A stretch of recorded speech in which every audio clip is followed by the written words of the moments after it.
Hi friends, Ashley Berges here, and I want to talk about a true struggle that I've had in my life. And maybe you have experienced it or are currently experiencing this struggle. When I was really young, and it started off at a very young age with me, I wasn't like that normal girly girl, right? I played softball on a league, and I played fast pitch softball, and I loved sports. And I remember I can't remember exactly what age it was, but I remember one day my mom came in to my room and she said, okay, it's like really time that it's time for you to start wearing at least a little bit of makeup. And I remember how angry I was. I don't want to wear makeup. I don't see why I have to wear makeup. I don't understand why women or girls have to wear makeup. And so I pitched a fit, and I got out of wearing makeup for at least another 3 or 4 months. And I know my mom wasn't trying to like push me into being like, older. I think she was just doing what she felt like she had to do. And it was interesting because I remember being in school and some of the girls that were always wearing makeup, they were all dolled up at such a young age, would be like, what, you never wear any makeup. I mean, a girl's thing to do is to wear makeup. And I remember I kind of felt sad about it. And I also kind of felt a little dejected by it. But at the same time, I was going to hold my ground, okay, because I got tired of it. I didn't want to be like everybody else, and I didn't feel like I had to do that. And, years later, I tried to start wearing makeup, and I wasn't very good at applying it, what have you, but I tried, okay, and I tried to do that. But throughout the years through that and going through college and coming out the other side and, working and having a career, I still feel that pressure. Okay, like the pressure that I felt about the makeup. I feel that pressure about what you're supposed to wear and how you're supposed to look and what a successful woman wears, right? I'm sure with you, what a successful woman wears or what a successful man wears. And sometimes you just want to wear jeans and a t-shirt. And, I believe that people could see me for who I am through whatever I was wearing. Like, it didn't matter. It wasn't based on what I'm wearing, if you understand what I'm saying. So example, I would go to work and I would wear jeans and a t-shirt and maybe like a jacket over it or something like that. And I didn't realize that certain people, as long as they know me, if they've known me for a very long time and knew about what I did in my work, respected what I said, but other people couldn't get past what I was wearing because I didn't look the therapist part. And it's dumbfounding because I don't understand why people make judgments based on what other people wear, okay? I don't get it. And I understand psychology, and I understand that, and I understand why people do it, and I understand that we have been trained to identify certain people with what they're wearing and how they dress and the clothes that they have and the jewelry that they own and the earrings that they wear and the shoes that they have and the makeup. I understand that. But what I'm saying is I don't agree with it. It's interesting when you look at TV, you'll see commercials on TV, right? And you see like a new drug, a new pharmaceutical drug that, is going to help you to do whatever. And usually whoever's, the actor that is representing, the doctor type thing is wearing the doctor outfit, what we consider a doctor's uniform.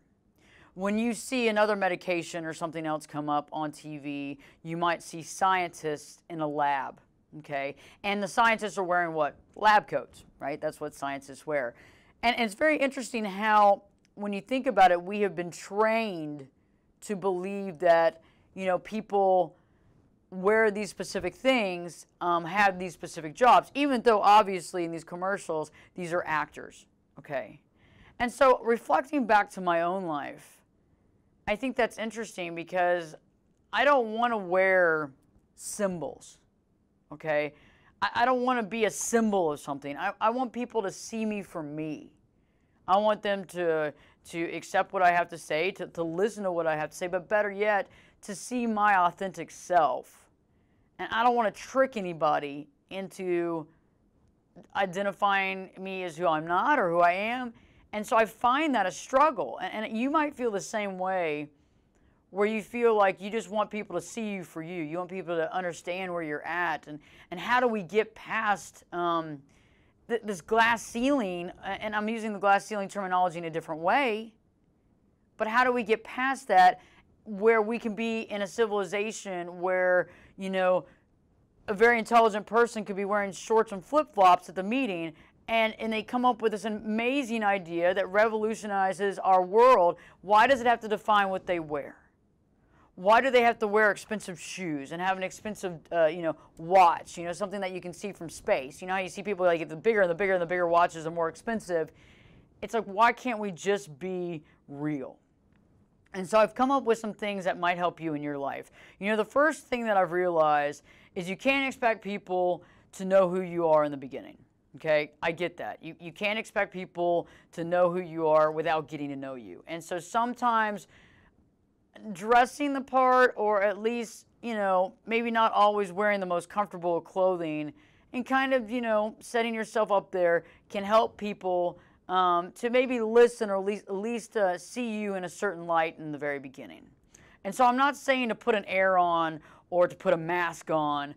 I am not at all agreeing with it. For somebody that didn't want to wear makeup for 20 years of their life, I'm not saying that at all. But I am saying that think about maybe what you look at when you're listening to somebody. Is there certain things, and I think just the way that we generally are groomed, like we comb our hair, and we put some effort into actually being there, into something, and I think that goes a long way. I am not suggesting being who you're not. The next thing that really works out is through time, as people get to know you better, as they get to understand who you are, as you put yourself out there more, and being very honest and genuine with people, expressing who you truly are and what you stand for, and the things that you love, and the things that you believe in, and the work that you've done, and the studies that you've done, and all those things are so important, and people can understand all these facets about you. No longer do they define you from what you look like or what you're wearing. Instead, they see you for who you are, and that's so awesome. Last but not least, I've realized that we just can't take ourselves too serious. And it's interesting because when you begin to realize that people do make judgments like this, you can kind of understand why somebody might act a certain way in a situation, because we see symbols and things, and all of us to some degree go back into our subconscious and our consciousness and think about those types of things, and we make judgments no matter how we try to work not to. And I feel that the more and more we're able to be less judgmental on other people, the less judgmental they are on us, because we're able to see them for who they are. I mean, I don't look at somebody's clothing or what they're driving or what they're wearing to define them. When I first meet somebody in a situation, though, when I see somebody that's very happy and very at peace, that is a big connector to me, because I know that person, they feel they're very powerful within their own self, okay? And it's not about power or money. It's about having that will within you, that light, that authentic truth that radiates with them. And so it's not about what they're wearing or how they're acting, but I can feel that, and that to me is amazing.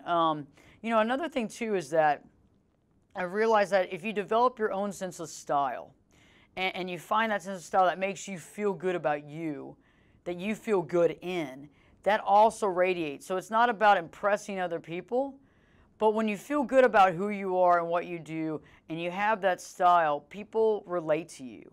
And that style doesn't have to cost a lot of money, okay? And that's something that's very important to me too. Like, I like this shirt, and it's a nice shirt, but yes, I spent $35 on the shirt. Some people might say that that's more than they'd like to spend. Other people might say, my God, that's too cheap.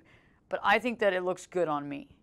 And I like to wear clothes that feel good on me, that I feel good in, that doesn't make me feel exposed. And I also like clothes that kind of complement my coloring.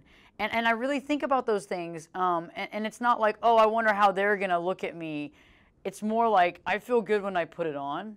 And it's interesting how people automatically connect with your energy, and they can feel you, and they can feel how you feel good in. Because I don't know about you, but I've put clothes on to try to fit in or to look a certain way, and I felt so uncomfortable.